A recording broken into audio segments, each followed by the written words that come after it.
नमस्ते। भक्ति बात प्रियायते दुर्लभ कृष्ण भक्ति अति सरलकारिणे. Hare Krishna. Today we will continue with the same shlok from yesterday, Bhagavad Gita 4.9, and it is very beautiful shlok in which Krishna has made it so easy. It's so easy for us to leave this material world and never return here again.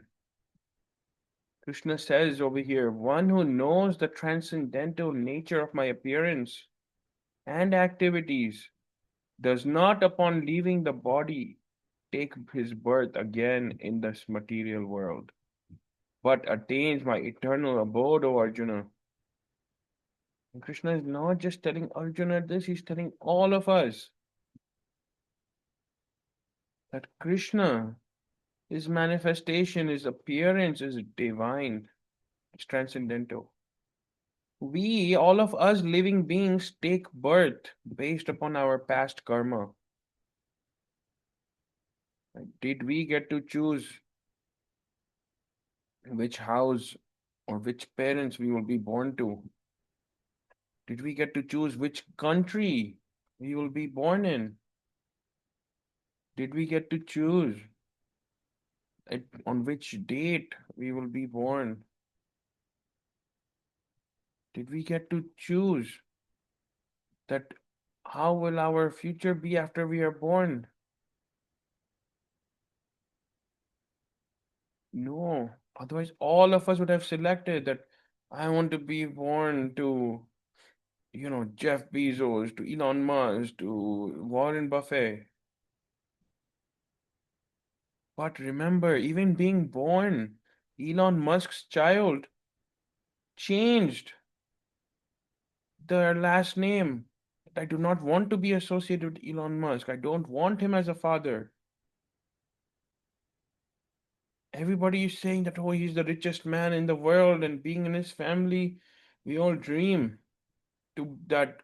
We wish we were in that family, would have had access to unlimited wealth, unlimited money. Remember, just because you have money doesn't mean you have satisfaction, doesn't mean you have happiness. Today, there are so many. There was recently a very great person who actually hosts, he actually is a podcaster, and he has met many billionaires. He was saying that I've met all the billionaires, but none of them are happy. You would think that once you have certain amount of money, you will be happy. But just because you have money doesn't mean you have happiness. They said that we have worked so hard during the time that we were young. We never spent time with any family members. We never took care of our health. We never ate properly. We never went to the gym to work out. And today, when I have all this money, all this status, all this fame, and people are looking up to me, but I am all alone. I have no family to go back to. I don't have children who want to spend time with me. Because they're all grown up, they all have their own lives. So the point he was trying to make that just because a person is rich, famous, has money, doesn't mean that they have happiness. Doesn't mean they have satisfaction in their life.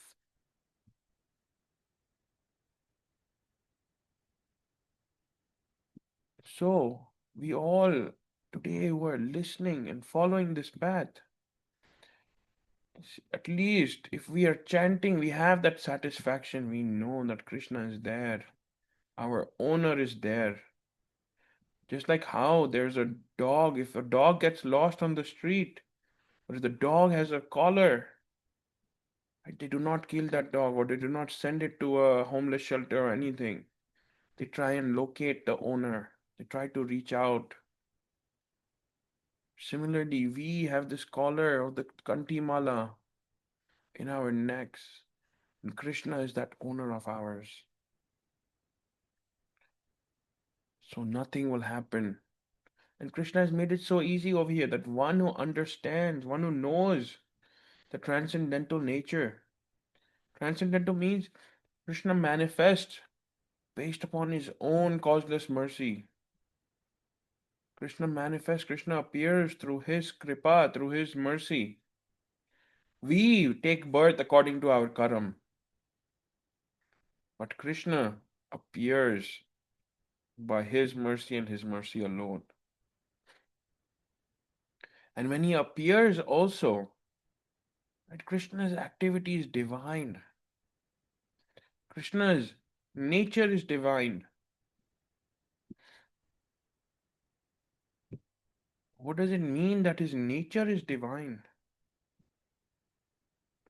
Krishna is always situated in that mode of goodness for everyone. In addition to that, right, Krishna is Kishore, Yugal Kishore, it is right, they say. He's always young. In Golok Dham, if you look at Krishna, he is like a young youth boy who has never aged and will never age. Radha Rani also is always Yugal, always the same age, very young, youthful age of that 12, 14, 16, like that age.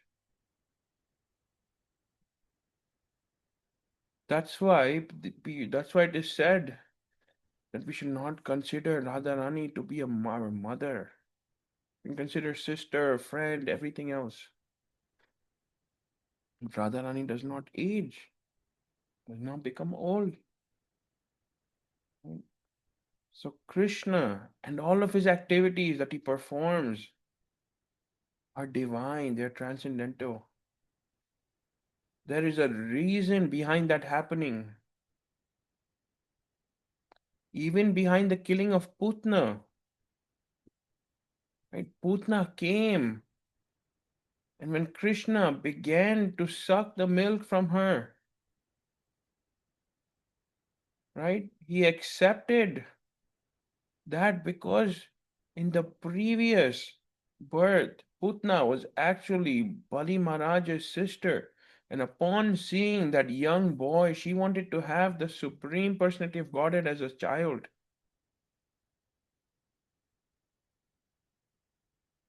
But that could not happen. She was from the whole lineage of demons. But Krishna, to fulfill her wish, it gave her this idea that I will go and I will give Krishna my milk.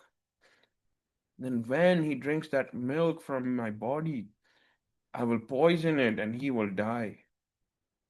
So, Krishna accepted that poison from Putna to fulfill her vow from the previous birth.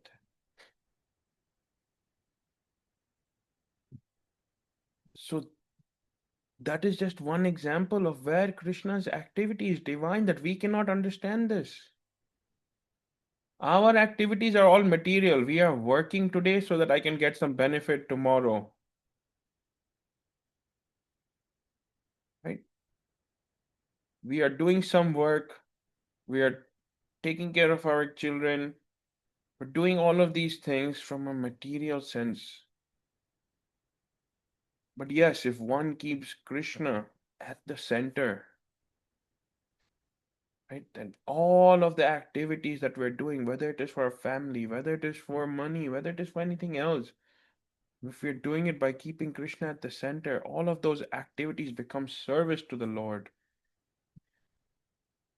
But our activities are still on a material plane. You cannot say that I am now, in the last birth, I had taken 5,000 rupees from this person, and today I'm going and giving this 50,000 to him with interest because I had taken it in my previous birth. Right? We don't have that knowledge, we don't have that remembrance. But Krishna, every single pastime, That he performs is transcendental, is divine. There's a big reason behind it. In fact, every single moment of Krishna's life, our acharyas have broken down to share why it happened in such a way. Krishna, when Mother Yashoda is running behind Krishna in the Damodar Leela with a whip stick, Krishna is actually scared. He's not acting scared. Krishna is actually very scared.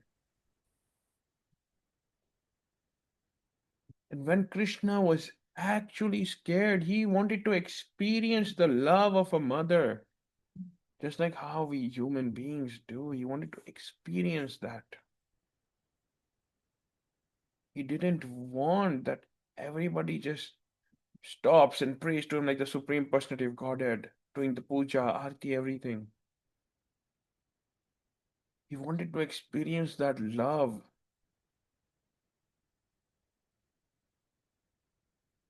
So, Krishna, all of his activities that he was performing, right, were all on that transcendental planet, on that divine realm.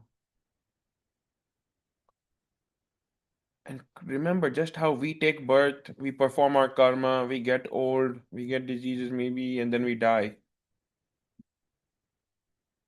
But Krishna, right, he manifests, he appears. Why? To perform the transcendental activities.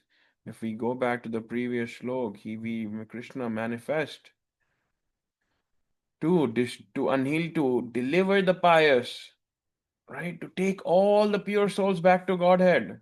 Is that not transcendental? Can we do that? No. And he comes to annihilate the miscreants,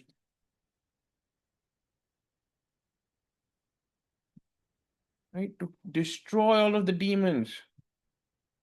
Do we do that? Sometimes we ourselves are the demons. Krishna still lets us wake up one more morning and gives us a chance that this person will become good tomorrow. So that's why he gives us one more chance. And Krishna comes to establish the principles of religion, to re-establish. How do we do that? We don't even know what the principles of religion are. Today we are all confused. We don't even know who is God.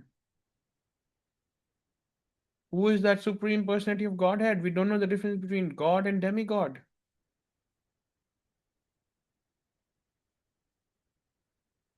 So only Krishna does all of these activities and they're all transcendental. He comes to take everyone back to Godhead, all the pious souls. He comes to destroy the demons who are troubling his devotees, who's troubling Mother Earth, and also re-establish the religious principles.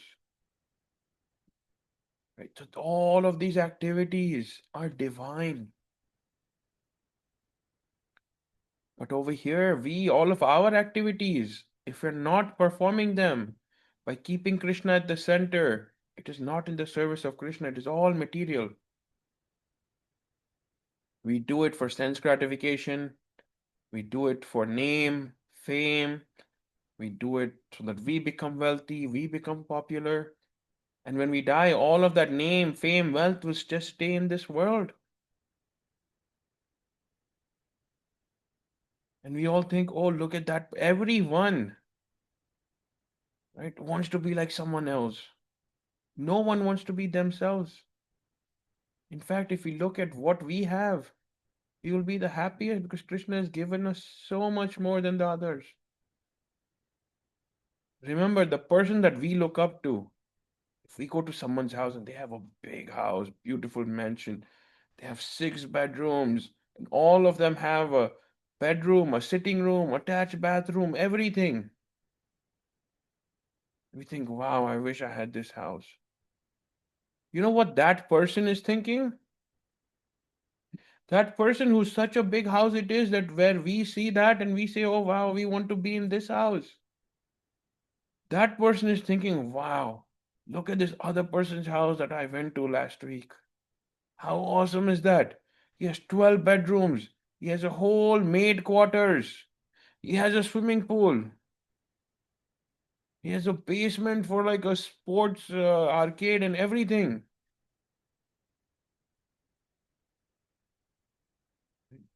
And you know what that person is thinking? Oh, I only have houses in the US. That person has houses in Dubai, in Italy, in Lake Como, in Switzerland. I also want those houses in all these other luxurious places. And that other fourth person is thinking, oh, I want to be like him. I want houses in all these places. But the person who has the house in all those places, he's thinking, I want to be like Jeff Bezos. I want to own a whole island for myself. So remember, no one is happy for themselves. We think, oh, if I go into that big house, I will be happy. But the problems that come with that big house, only that person knows. Right? So who we think that we want to be like them, they also want to be like someone else. And the someone else they want to be, that person wants to be like somebody else. Just understand, just be happy where we are with what we have. Because even if we were to spend a day in their shoes, all of the luxuries might look good on the cover, just like the book of a cover looks so good.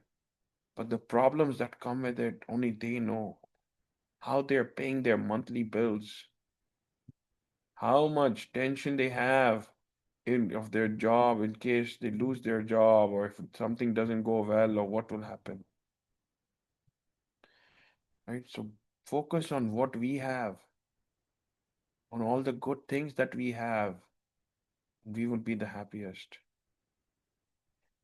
So when Krishna is saying that all of one who understands Krishna's appearance, that first that Krishna has come from Golok Dham, that spiritual abode himself, and he is divine, and all of the activities that he performs, which activities specifically that he spoke about in 4.8, to deliver the pious, annihilate the miscreants, and re-establish the principles of religion, right?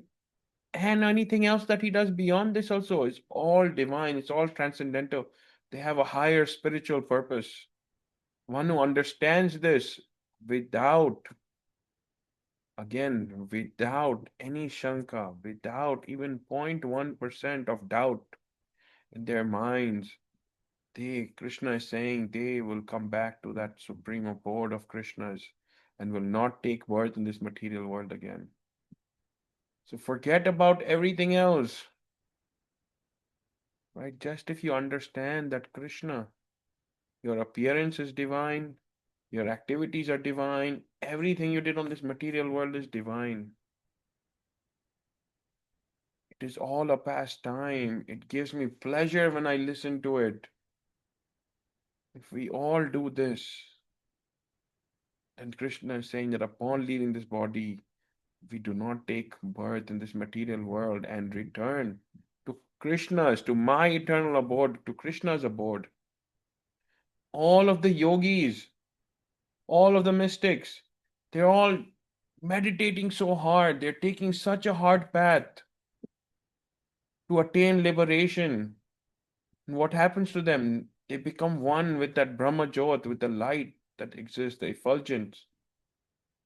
And that also is not complete liberation, because from there they have the risk of falling back into the material world again. But look how simple Krishna makes it. That one who understands this transcendental nature of Krishna, that Krishna is divine, he's not from this planet. He is eternal, he's transcendental, he's divine. And whatever he did over here was for the pleasure of his devotees. All of those activities are divine too. Just accepting this 100% without any doubt, even 0.001% doubt, just by accepting it with your entire heart, that one never takes birth again. Imagine how easy that is.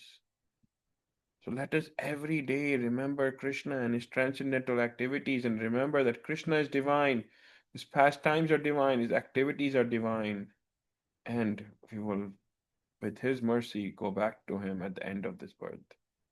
So with that, we'll end. Before we end, we'll chant together Hare Krishna, Krishna Krishna, Hare Hare, Hare Ram, Ram Ram, Hare Hare. हरे कृष्ण कृष्ण कृष्ण हरे हरे, हरे राम राम राम हरे हरे, हरे कृष्ण कृष्ण कृष्ण हरे हरे, हरे राम राम हरे हरे। श्री श्री राधा वृंदावन चंद्र बिहारी लाल की जय। निताई गौर हरि बोल, जय जय श्री राधे, जय जय श्री राधे, जय जय श्री राधे। हरे कृष्ण।